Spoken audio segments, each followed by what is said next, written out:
Shalom, everyone, and welcome back to Talmidei Yehoah. I'm Moriah Ben Avraham, and today we're continuing our series on Torah study tools.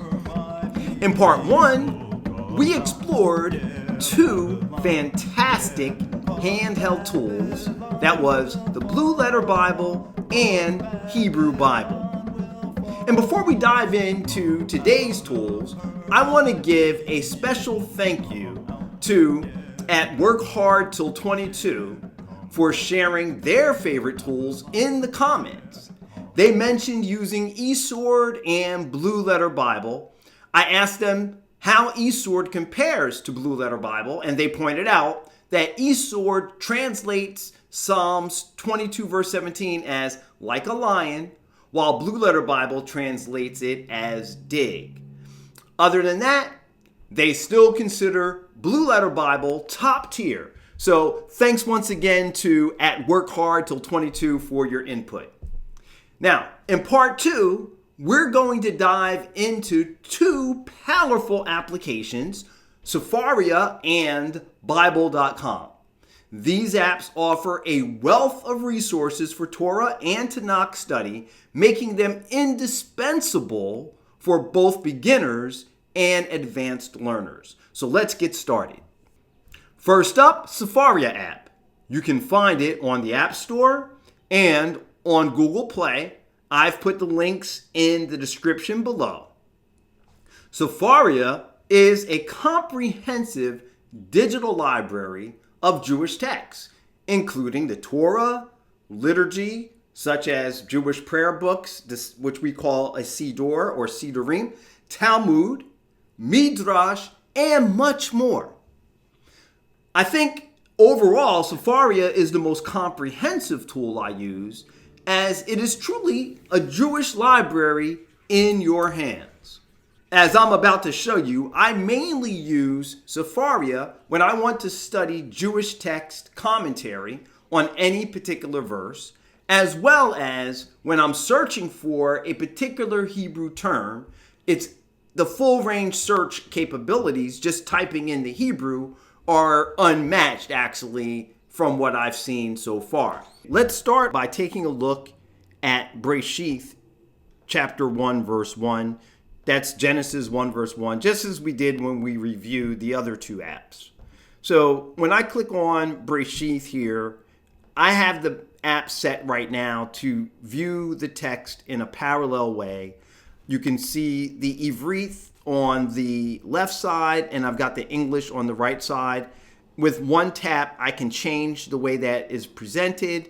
You have different formats for bilingual layout. You have also different views of language. So for example, if I only want to see the Hebrew, which is a way I normally like to do it, again, you could just read it in Hebrew. If you only want to see the English, just with a few clicks, again, you can change it, or you can see it in parallel. Let's say, for example, now I want to understand Jewish commentary on this particular verse. So when I press the verse, a single tap will bring up a bunch of resources, translations, related texts. You see commentary, Targum, so forth. There's even sheets. People can upload their own commentary. There are many various tools. I mainly focus on commentary. What I'm looking for when I use this app is usually to get a Jewish perspective. What have Jewish commentators said over the years? Usually they're going to have Rashi at the top, followed by Ibn Ezra, then the Rambam, Barbanel, etc. So let's see what Rambam said. Now, usually when you click on these commentaries, they often show up first in Hebrew, followed by an English translation. And that's because these commentaries were originally written in Hebrew, and so they want you to have access to the exact terminology used by the commentator. Then you can actually see a translation of that commentary in English. But again, this is a powerful resource for anyone who is into deep Tanakh study or Torah study. Now, if you wanted to understand, again, this tool has even gotten better in recent times, because Whereas before, it didn't have the access or capability of showing you the definition of a Hebrew word in an easy format or easy fashion. Now they've added that capability. So if I simply press and hold a word, I get the definition. Notice it just gave me Reshith is first, beginning, best, chief. So now I can look up any word. If I want to look up bara, just hold it, press and hold, and suddenly I see the definition for bara. And so this is, again, a new addition that came, I'm not exactly sure when, but I love it because it helps me use this tool even more frequently than I would have used it in the past. So let me show you now the search capability. If I want to search for a word, let's say, for example, the Hebrew word nakash, it was a word that came up in this past week's Torah reading. So I can just go to the search, notice it at the bottom of my phone. You do see my recent searches. I did search for nakash before. I'll just go ahead and hit what I searched on before, and you can see it brings up some 10,000 different results. I don't need all of those results. So I normally go to filtering options. I want to filter this in a time sequenced way, so I'll hit chronological. I don't generally like to use the word chronology, just don't want to give any reference or credence to a Greek Elohim called Chronos, but that's a different topic for another time. Let's just say I've hit on this button that indicates, list these in time sequence order. And after I do that, I'm presented now with the various use cases for this particular word in all of these different sources. Tanakh, Mishnah, Talmud, Midrash, Halakha. It's showing me the list of instances, how many times it appears in all of these different liturgical sources. I mean, what a powerful tool to have in your hands. I, in particular, am concerned more with Tanakh, so I'll just check Tanakh. And when I hit show results, right away now, I'm down to 199 different results. And again, if I wanted to filter that further, I can expand Tanakh, and I can just see this word in the books I'm interested in seeing it in. If I only want to do, let's say, for example, the book of Bereshith, I can uncheck everything, quickly check Bereshith, right, which is Genesis. And now I've got just the 33 cases in the book of Bereshith where this word is actually used. So again, this is an awesome tool. As I said, this tool has a lot that it offers. Finally, I want to show you how I use it for liturgy. So let's say, for example, I wanted to find a particular prayer in the Siddur. Siddur is what we call a prayer book in Hebrew. It comes from the word seder, which means an order. But let's just say this is the book that's used in any Beit Knesset, or what was called today synagogue, where there's a flow, there's an order to how you're going to actually structure the service and do your prayers. So that's what we call liturgy. I would click on the liturgy. You see now it says Siddur. I will use, for this illustration, Siddur Ashkenaz. I go into Siddur Ashkenaz, and let's say, for example, I'm interested in praying the Ashrei prayer. It's a prayer that should be said every day. So let's say I want to say this prayer on any particular day. I can click weekday. I can click, let's say, Shacharit, which is used for morning prayers. And then I know that it's actually in the section of the service called Pesuke de Zimra. I would open up Pesuke de Zimra and I would see Ashrei. I click on the Ashrei and there it is. I have now the Ashrei prayer. Again, in the particular way I've got it structured, you can see both the Hebrew on the left and the English on the right. If you only wanted to see the Hebrew, again, just with one click, you can bring down language, choose just the Hebrew, and now I have the Ashrei just in Hebrew. Ashrei Yoshevei Veitheka O Yehalalukah Selah. And you've got the Ashrei right in your hand. You're ready to go. In summary, I love to use Sefaria It's sort of the third tool on my list because I don't use it for everyday reading. But as I mentioned, I particularly use it when I want to understand Jewish thought on a particular verse. I want to see what the commentators said. People like Rashi, Rambam, Abarbanel. So that's when I really open up Sefaria. Also, if I'm searching for something in Hebrew or if I need liturgy, those are my uses. But again, there's a full text library here in this tool. You may find other reasons to use it that go beyond my usages. You might want to use any of the texts that are in this full text library or any of the translations and commentaries that are there. You may also find the source sheets useful, and its capability for searching and browsing are at your fingertips.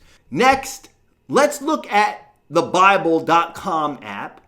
It's also known as YouVersion Bible app. You can find it on the App Store and on Google Play, and you'll find the links in the description below this video. Let's dive in and let me show you exactly how I make use of Bible.com app. When I open the app, it comes to the home screen, and just to the right of the home screen button on the bottom, you see the item Bible. I'll click on Bible, and that'll bring you to the text.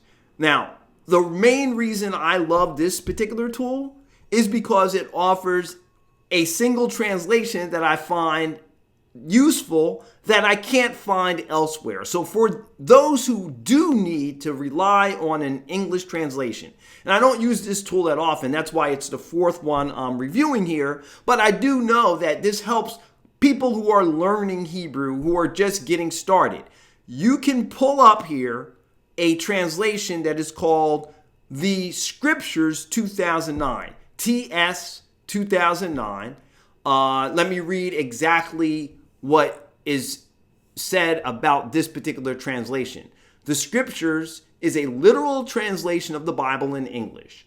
This translation differs significantly from most common English translations in that it has restored the original book order of the Hebrew Scriptures, the Tanakh, and restored the name of the Most High, Yahweh, throughout.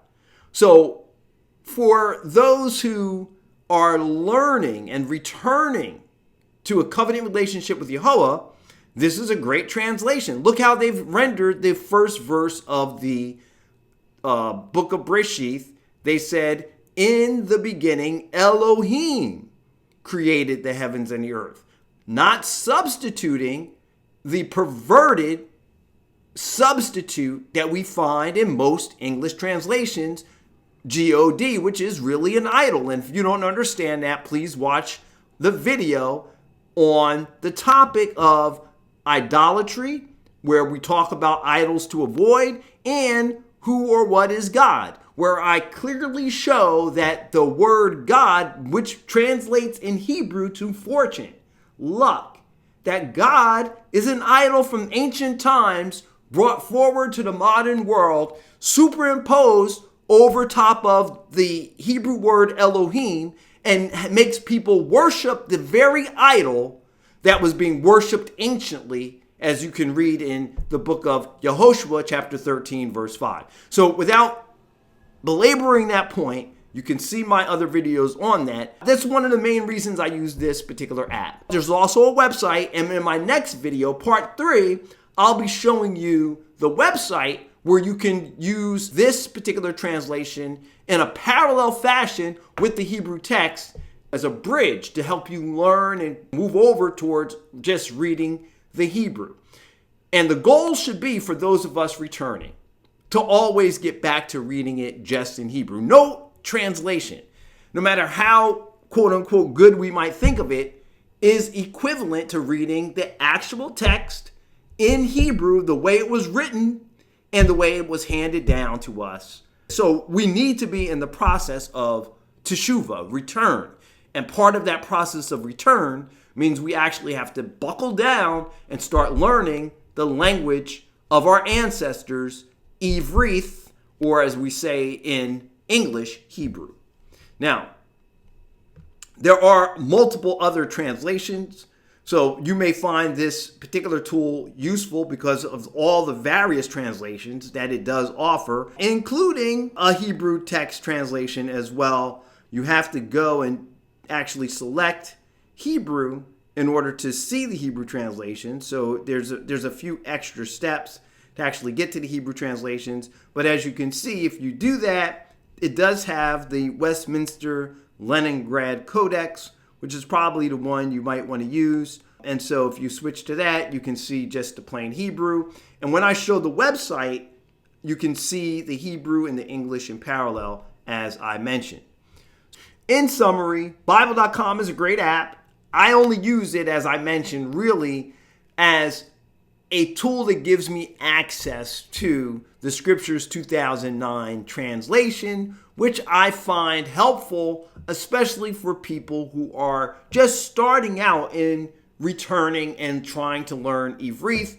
Now you have an online application providing the text, the ancient Hebrew text, translated into English, but at least preserving the Hebrew names of the books, and preserving the name of the Most High as Yahweh, which is much better than the substitutions that you find in most of the other translations. But again, no translation really is a substitute for returning to the truth. So, what are some of the fine benefits of this tool? For me, it's just that Scriptures 2009, but there are multiple translations, as I showed you. They're not just in Hebrew. You can switch back to English here, and there's 73 English various translations, or versions as they call them, because many of them are not just translations. As you know, they are interpretations added to the translation, so it's not a one-for-one based off of what they may be seeing in the Hebrew word. It's one of the reasons, again, that we just have to return to reading the Hebrew. So we've got 73 different versions in English. There are in this app, and let me just go back to the Scriptures 2009. But as you can see, if you wanted to actually follow a reading plan, there are plans that you can click on, and you can find reading plans. That was at the menu at the bottom. There's a verse for the day. Capability. You can even find, as you see here, a verse for the day. So again, you may find that helpful. There's also the ability to have notes. So if I go back to the Bible, I want to create a note here on this. I can open it up and just add a note that I'd like to keep and add that here. It's simple enough to use. So these are some of the reasons why some people use this app. They also have audio Bibles. I personally wouldn't use any of those. You can use the tool however you would like. So, in conclusion, Sefaria and Bible.com are two incredible applications that offer a wealth of resources for Torah and Tanakh study. Whether you're looking for in-depth commentaries, diverse translations, or structured reading plans, these apps have you covered.